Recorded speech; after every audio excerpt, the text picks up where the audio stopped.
South का किला फतेह करने के लिए अमित शाह ने तैयार किया सबसे धांसू प्लान। पूरी कांग्रेस पार्टी में उठ गया तूफान। अपने ही घर में बैकफुट पर आ गई कांग्रेस।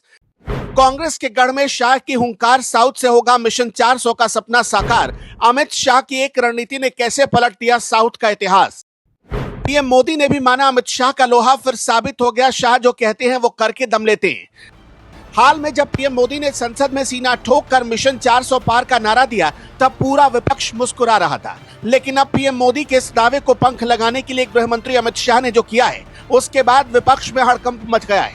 अमित शाह ने कांग्रेस के गढ़ में ऐसी ठोस रणनीति तैयार की जिसके बाद राहुल गांधी की नींद उड़ गई। ठीक सुन रहे हैं आप।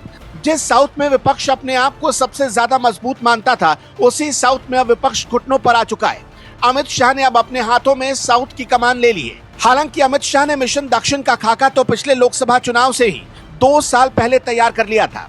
अमित शाह का फोकस था आंध्र प्रदेश, तेलंगाना, तमिलनाडु, केरल और कर्नाटक की अस्थिर राजनीतिक स्थिति को सुधारना। हालांकि इसके लिए गृह मंत्री को पूरा आरएसएस का साथ में मिला।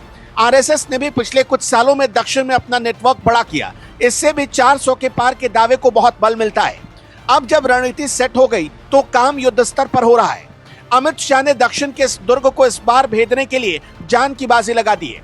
सबसे पहले बात करते हैं केरल की।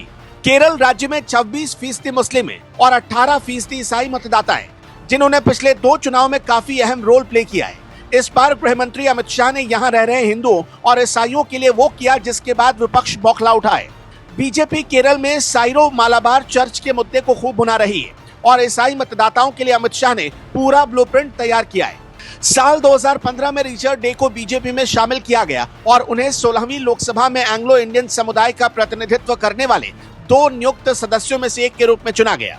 2016 में मलयालम सुपरस्टार सुरेश गोपी को राज्य के लिए नामित किया गया। लेकिन अमित शाह ने ऐसा जादू चलाया कि वो सुरेश गोपी 2016 में ही बीजेपी के सदस्य बन गए। इतना ही नहीं, 2017 में नौकरशाह से नेता बने केजे अल्फोंस केंद्रीय मंत्री बनने वाले केरल के पहले बीजेपी नेता बने। मई 2017 में प्रदेश बीजेपी प्रवक्ता जॉर्ज कुरियन को राष्ट्रीय अल्पसंख्यक आयोग का उपाध्यक्ष बना दिया गया।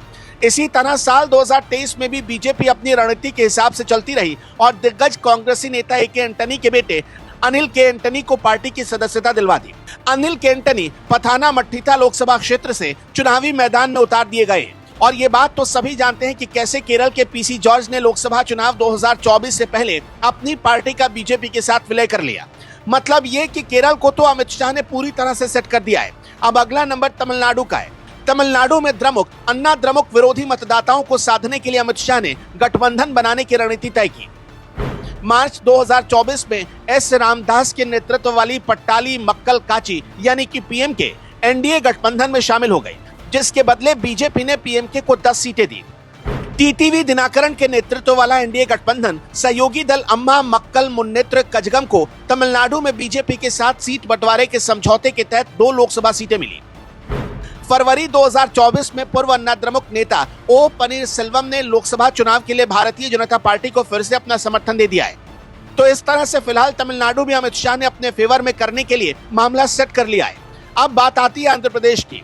आंध्र प्रदेश में अपने पुराने साथियों को फिर से अपने साथ जोड़ने और उन्हें एनडीए का सहयोग करने के लिए प्रेरणा देने के लिए गृह मंत्री अमित शाह ने अथक प्रयास किए। मार्च 2024 में अमित शाह के दृष्टिकोण का ही असर है कि बीजेपी का एन चंद्रबाबू नायडू की तेलुगु देशम पार्टी और पवन जनसेना पार्टी के साथ गठबंधन हो गया। बीजेपी ने आंध्र प्रदेश में 6 लोकसभा सीटें और विधानसभा में 10 सीटों पर चुनाव लड़ने का फैसला किया, जबकि टीडीपी यहां 17 संसदीय और 144 राज्य सीटों पर मैदान में उतरेगी। बीजेपी का मानना है कि आंध्र प्रदेश में खेली गई ये रणनीति न सिर्फ लोकसभा चुनाव बल्कि जल्द ही आंध्र प्रदेश में होने वाले विधानसभा चुनाव में भी बीजेपी के लिए लाभकारी साबित होंगी। अब बात तेलंगाना की भी जरूरी है। वो भी दक्षिण का दुर्ग भेदने के लिए काफी लाभकारी साबित हो सकता है। अभी हाल के वर्षों में तेलंगाना में बढ़ी बीजेपी को कोई झुठला नहीं सकता। सबने देखा है कि कैसे तेलंगाना में बीजेपी का उदय हुआ। साल 2018 के विधानसभा चुनाव में पार्टी को 7% वोट शेयर हासिल हुआ।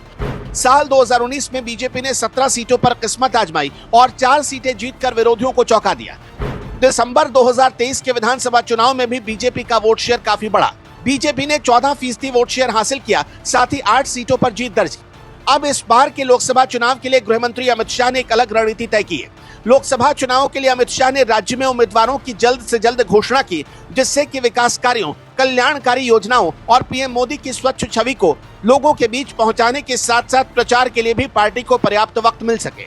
और फिर अभी हाल ही में जिस तरह से बीआरएस को कई तरह के फेल्योर्स का सामना करना पड़ा, लगता है जैसे उसका फायदा भी बीजेपी को होने वाला है। हाल ही के विधानसभा चुनाव में बीआरएस की हार से जैसे पार्टी में भूचाल आ गया। प्रमुख नेताओं और सदस्यों के कांग्रेस और बीजेपी में शामिल होने की चर्चाओं से तो बाजार लगातार गरमाया हुआ है।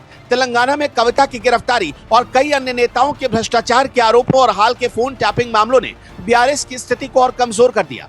बीजेपी को यहाँ कांग्रेस विरोधी मतदाताओं का पूरा भरोसा हो गया।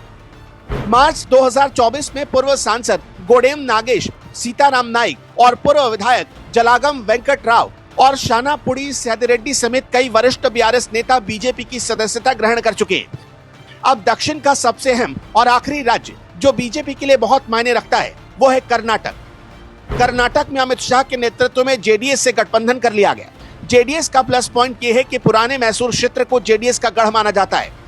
पार्टी उत्तरी कर्नाटक के जिलों में महत्वपूर्ण उपस्थिति का दावा करती है, जिसने पिछले चुनाव में कई विधानसभा सीटें हासिल भी की। बीजेपी को उम्मीद है कि वो जेडीएस नियंत्रित क्षेत्रों में अपना नुकसान रोकने में सक्षम होगी और अंत में वो अपने लिए मतदाता आधार भी हासिल कर लेगी। इससे वोक्का-लिगा मतदाताओं को बीजेपी के पक्ष में एकजुट करने में मदद मिलेगी। तो इस तरह से अमित शाह की दक्षिण के दुर्ग को भेदने की पूरी प्लानिंग, दक्षिण में भगवा लहरा देने की गृह मंत्री की आदत कोशिश है।